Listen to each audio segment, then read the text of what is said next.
Welcome to ILN Success Series, where we help individuals achieve success in their life by showcasing people who have been there, done that. Today we have Lexie, a content creator and future female entrepreneur. She's from New York. Hey there, guys. Yeah, so I'm actually originally from Missouri. I've been in New York now for about 2 years, pursuing my master's and also pursuing a little content creation on the side. And yeah, I live here with my dog, my 2 roommates, have a good group of friends going here, and I just got asked to come talk to you guys for a little bit, so I thought I'd come stop by and answer some of your questions. You say that you are pursuing your master's. What are you pursuing that in? Yes, I'm getting my master's of business administration right now at New York Tech, and I'm getting that in marketing. So super cool. So I guess that kind of goes hand in hand with your content creation side of things. It does. It has come in handy, I will say. Some of the stuff I have learned, I have used and implemented in my own content strategies. So what do you like so much about content creation and video editing and things like that?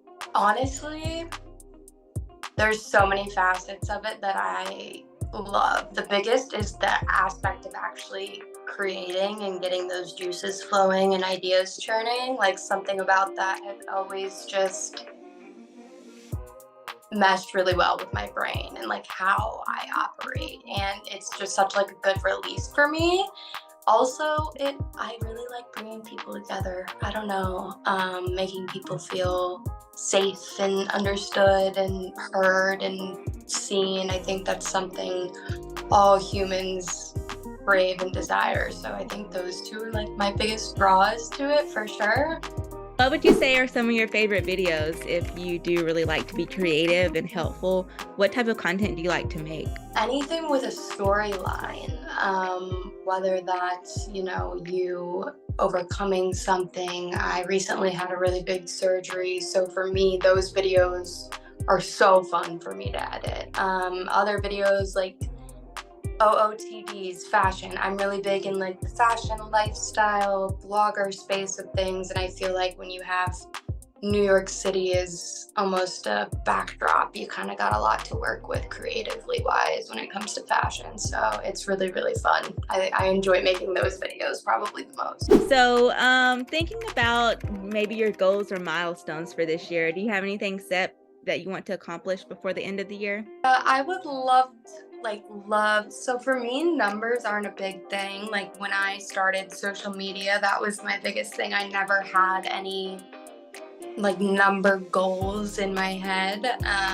But once, I obtained a little bit of a following there, I definitely was like, well, it would be fun to like hit 75, and now I'm about to hit 75, and I'm like, well, maybe like 100. Love to hit 100K by like the end of this year on TikTok. But if I don't, that's okay as well, But I would say that's like the only kind of goal, like number wise, I've made for myself. All my other goals are very like, I don't know, more holistic goals, if that makes sense, in the sense of more than just like delving in deeper to like what I really love to create and figuring that out. Like, that's definitely a goal of mine, because I feel like every day I'm still figuring it out. But besides that, like numerical wise, no, not any goals of that sort. Do you ever get burnout? Are there times that you like take a few days break, or do you just constantly post? So I used to be the type of girl that like could not take a day off. If I took a day off, I like definitely tied it to my self-worth for a little bit. I'm also like a Capricorn, so I am a workaholic.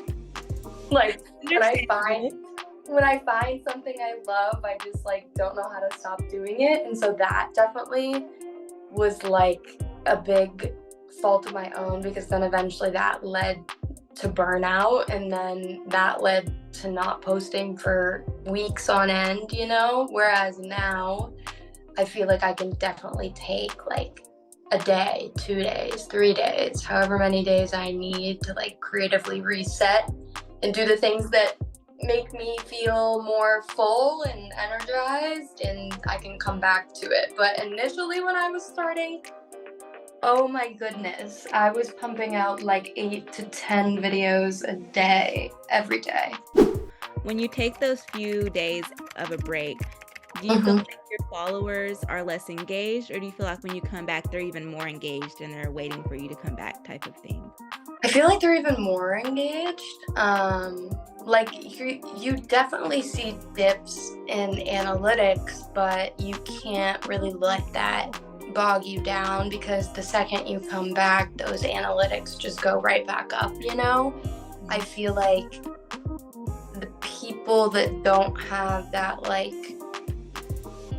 kind of like resilience to the numerical aspect of it are the creators that don't thrive necessarily, because I feel like you can't be hung up on it because it's always going to be effervescent and ever flowing and ever changing. Like you can't always make your numbers up skyrocketed, like unless you're, I don't know, a Kardashian.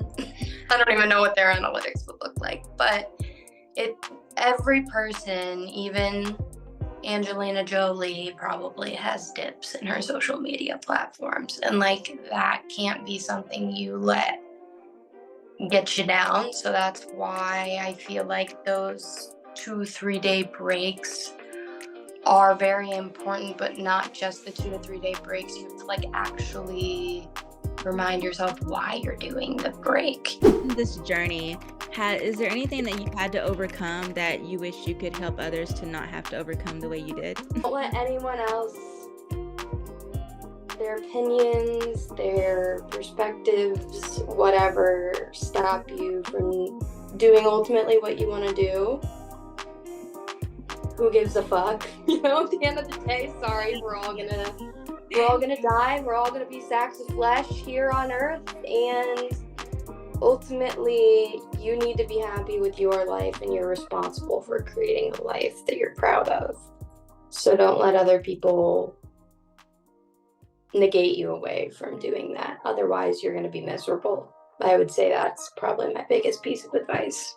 Definitely think it's really hard, especially in the younger generations now, growing up and how ruthless the internet can be. And it was definitely that way when I was in it too. Like I definitely got made fun of a lot for social media back in like 2015, 2014, before it was like cool and TikTok existed and all this other stuff. But I do know kids nowadays can be really, really, really mean. I don't know. I worry about young creators a lot, like what it does to the psyche, because I didn't even start making a footing into this space until I was 24. But also just be super selective about who you even let into your circle, I think is another one, just because I am definitely guilty of trying to make everyone and anyone feel included and seen, and then I forget about myself in the process of that. So don't do that.